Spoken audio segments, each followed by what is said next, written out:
Thank you Jesus. ದೇವರು ನಮಗೆ ಸ್ತೋತ್ರವಾಗಲಿ. ಈ ಸಮಯದಲ್ಲಿ ದೇವರ ವಾಕ್ಯವನ್ನು ನಾವು ನೋಡಿಕೊಳ್ಳೋಣ. ಇಸ್ರಾಯೇಲರ ದೇವರು ಬೆಂಕಿಯಂತಿರುವರು, ಪರಿಶುದ್ಧಾತ್ಮನು ಬೆಂಕಿಯಂತೆ ಜ್ವಾಲೆಯಾಗಿರುವರು ಎಂಬುದಾಗಿ. ಹಲ್ಲೆಲೂಯ. ಈ ವಾಕ್ಯವನ್ನು ನಾವು ಯೆಶಾಯನ ಬರೆದ ಪ್ರವಾದನೆ ಗ್ರಂಥ 10ನೇ ಅಧ್ಯಾಯದಲ್ಲಿ ನಾವು ನೋಡ್ತೇವೆ. ಸೊ ಇಸ್ರಾಯೇಲರ ದೇವರು ಬೆಳಕಾಗಿದ್ದಾನೆ, ಆತನು ಬೆಂಕಿಯದ್ದೇ ಇದ್ದಾರೆ ಎಂಬುದಾಗಿ ನೋಡ್ತೇವೆ. ಸೊ ಪರಿಶುದ್ಧಾತ್ಮನು ಏನಾಗಿದ್ದಾರೆ? ಆ ಬೆಂಕಿಯಂತೆ ಅಂತೆ ಆ ಜ್ವಾಲಾಮುಖಿಯಂತೆ ಇದ್ದಾರೆ ಎಂಬುದಾಗಿ ನೋಡ್ತೇವೆ. ಹೌದು, ಕರ್ತನಲ್ಲಿ ಪ್ರೀತಿಯ ದೇವರ ಮಕ್ಕಳೇ, ಇವತ್ತು ನೀನು ಆರಾಧಿಸುವ ದೇವರು, ಆ ಇಸ್ರಾಯೇಲರ ದೇವರು ಏನಾಗಿದ್ದಾರೆ? ಬೆಳಕಾಗಿದ್ದಾರೆ.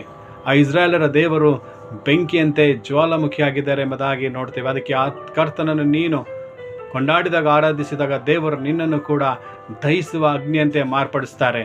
ಇವತ್ತು ನೀನು ಆತನ ಹತ್ರ ಹೋದಾಗ ಆ ಪರಿಶುದ್ಧಾತ್ಮನು ನಿಮ್ಮನ್ನು ಜ್ವಾಲಾಮುಖಿಯಂತೆ ಆ ಪ್ರಕಾಶವಾಗಿ ಹೊಳೆಯುವಂತೆ ದೇವರು ನಿಮ್ಮನ್ನು ಆಶೀರ್ವಾದ ಮಾಡ್ತಾರೆ ಎಂಬುದಾಗಿ ನಾವು ಈ ದೇವರ ವಾಕ್ಯದಲ್ಲಿ ನೋಡ್ತೇವೆ. ಸೊ ದೇವರಿಗಾಗುವಂತೆ ಈ ವಾಕ್ಯವನ್ನು ನಮ್ಮೆಲ್ಲರ ಆತ್ಮಿಕ ಲಾಭಕ್ಕಾಗಿ ಆಶೀರ್ವಾದ ಮಾಡಲಿ ಎಂಬುದಾಗಿ ನಾನು ದೇವರಲ್ಲಿ ಪ್ರಾರ್ಥಿಸ್ತೇನೆ.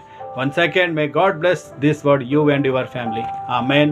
Amen. Thank you, Jesus. Praise the Lord.